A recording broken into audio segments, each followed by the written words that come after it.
इसके बाद है C++ कॉन्स्टेंट्स, यानी कांस्टेंट की बात करेंगे। तो कांस्टेंट मतलब होता है कि कुछ ऐसे वेरिएबल होते हैं जिनकी वैल्यू को आप चेंज नहीं कर सकते, जो अनचेंजेबल होते हैं और रीड ओनली होते हैं। तो ऐसी वैल्यूज़ को बनाने के लिए आप कांस्टेंट वेरिएबल बनाते हैं और इसके लिए आप यूज करते हैं कांस्ट कीवर्ड का। जैसे कि इसी को देखिए, तो यहाँ पे देखिए, यहाँ पर इसने लिखा है कांस्ट int माइनम। तो माइनम नाम का एक वेरिएबल है जिसमें 15 वैल्यू पड़ी हुई है, जो किस टाइप की, इंटीजर टाइप की, और ये एक कांस्ट कीवर्ड से बनाई गई, यानी कि माइनम की वैल्यू को आप चेंज नहीं कर सकते, ठीक है। लेकिन फिर भी आप यहाँ पे चेंज कर रहे हैं, ठीक, चेंज कर रहे हैं, इसीलिए आपको सी आउट के ज़रिए क्या मिलता है, यहाँ पर एरर मिलती है, क्योंकि यहाँ पर आपने लिखा है कांस्ट, और कांस्ट का मतलब है कि ये जो वेरिएबल है इसकी वैल्यू को आप इस तरीके से चेंज नहीं कर सकते। इस वेरिएबल की वैल्यू को यानी 15 को आप इस तरीके से रीअसाइन नहीं कर सकते, चेंज नहीं कर सकते, ठीक। तो इसीलिए यहाँ पर कांस्ट लिखा जाता है। आप चाहते हैं कि वेरिएबल में पड़ी हुई वैल्यू चेंज ना हो, अनचेंजेबल रहे, तब आप कांस्ट कीवर्ड से उस वेरिएबल को बनाते हैं, ठीक है। और जैसे ही आप इसको हटाते हैं, वैसे ही आपका ये जो वेरिएबल था जिसमें वैल्यू 15 पड़ी हुई है, इसको इस तरीके से रीअसाइन किया जा सकता है, ठीक है। अब माइनम नाम के वेरिएबल में जो वैल्यू 15 पड़ी हुई थी उसको 10 से ओवरराइड कर दिया गया। तो अब आपको यहाँ पर सी आउट से इसकी वेरिएबल की क्या वैल्यू दिखेगी, यहाँ पर आपको 10 दिखेगी,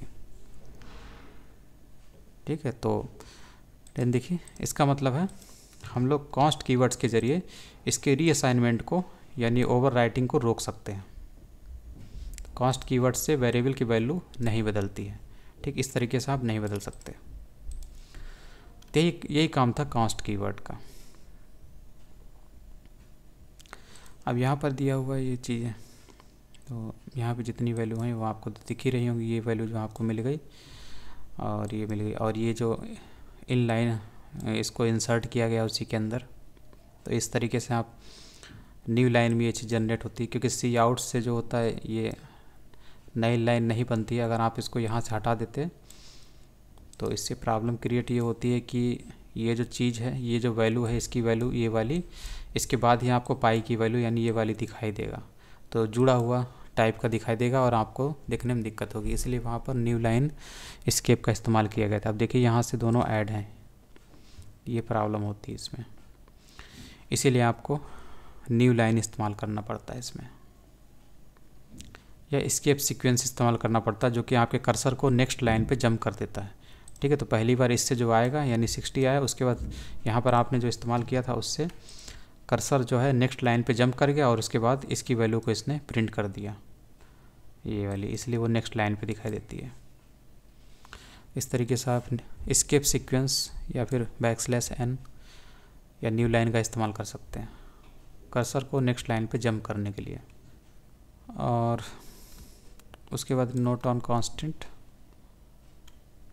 यहाँ पर ये कुछ बता रहा है कि जैसे आपने ये वेरिएबल बनाया जिसमें वैल्यू है 60 और इसको कांस्ट कीवर्ड से बनाया है, और उसके बाद आप यहाँ पे क्या कर रहे हैं, इसको रीअसाइन कर रहे हैं, फिर से इसी वेरिएबल में 60 डाल रहे हैं, ठीक है। तो ये भी काम नहीं करेगा, और ये इसलिए नहीं काम करेगा कि इसकी वैल्यू को ये रीअसाइन नहीं कर सकता है, बल्कि इसलिए नहीं काम करेगा क्योंकि कांस्ट कीवर्ड से जब भी आप कोई वेरिएबल बनाते हैं तो आपको वैल्यू भी उसी समय देनी होती है, ये इसलिए काम नहीं करेगा।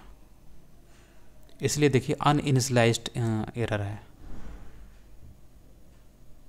तो जो अनइनिशियलाइज्ड होता है इसको इनिशियलाइज करना यानी इसे वैल्यू देना ज़रूरी है अगर आप इसे कांस्ट कीवर्ड से बनाते हैं, इसीलिए यहाँ पर एरर आया, ठीक। तो जैसे ही आप इसे वैल्यू देंगे फिर भी आपको यहाँ पर एरर मिलेगी, क्योंकि ना तो कांस्ट कीवर्ड को चेंज किया जा सकता है और ना ही कांस्ट कीवर्ड को बिना असाइन किए बनाया जा सकता है, ठीक है। तो कांस्ट कीवर्ड्स की वजह से यहाँ पे दो एरर दिख रही हैं, एक तो यहाँ पे असाइन नहीं किया गया और दूसरा इसे रीअसाइन करने की कोशिश